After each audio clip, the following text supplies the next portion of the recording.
विधान था उसका विश्लेषण किया गया ब्राह्मण ग्रंथों में। पर वो ब्राह्मण ग्रंथों का विश्लेषण, वेदों का विश्लेषण करते करते वेदों से भी बड़ा उनका आकार हो गया।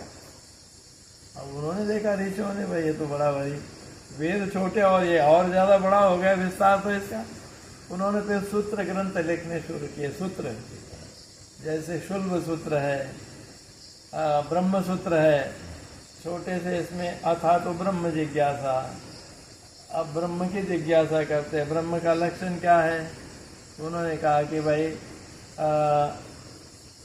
सत चित आनंद, उसका स्वभाव क्या है, ब्रह्म का ये है।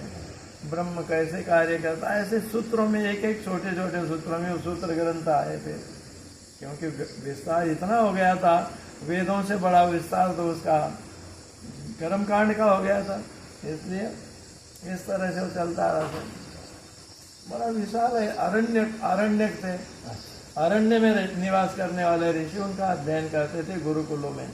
उस समय वेद सबको मुखोद्गत करने पड़ते थे, पाठ करने पड़ते थे। लिखते नहीं है, पहले लिखते नहीं थे तो सारे मुखोद्गत होते हैं, याद करने पाठ करना पड़ता था तब वो लोग। और वेद पाठ जब कोई करे तो उनकी विधान थी उस समय, विधान। क्योंकि हमारी जो संस्कृत भाषा है ये फोनेटिक लैंग्वेज है, उच्चारण प्रधान।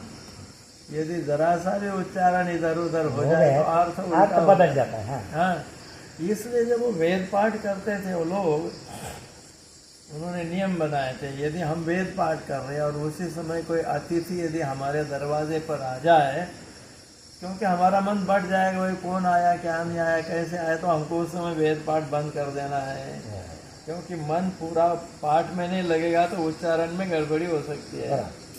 यदि बादलों की गर्जना आकाश में बहुत अधिक हो रही, हम क्या पाठ कर रहे हैं हमको ही नहीं सुनाई दे रहा, तो ऋषियों ने कहा भाई पाठ बंद करो, क्योंकि कहीं गलत उसका उच्चारण हो जाएगा तो उसका गलत अर्थ होगा। जैसे भागवत ने एक उदाहरण दिया है, वहाँ उसका विश्वरूप का प्रसंग है, वृत्रासुर। तो जब वो हवन कर रहे थे ऋषि विश्वरूप के ये इंद्र के और देवताओं के लिए अपने लिए, तो उस समय वो आहुति दे रहे थे। एक आहुति से कह रहे थे इंद्र शत्रु विवर्धस्व, इंद्र शत्रु विवर्धस्व, और दूसरे आहुति से इंद्र शत्रु विवर्धस्व।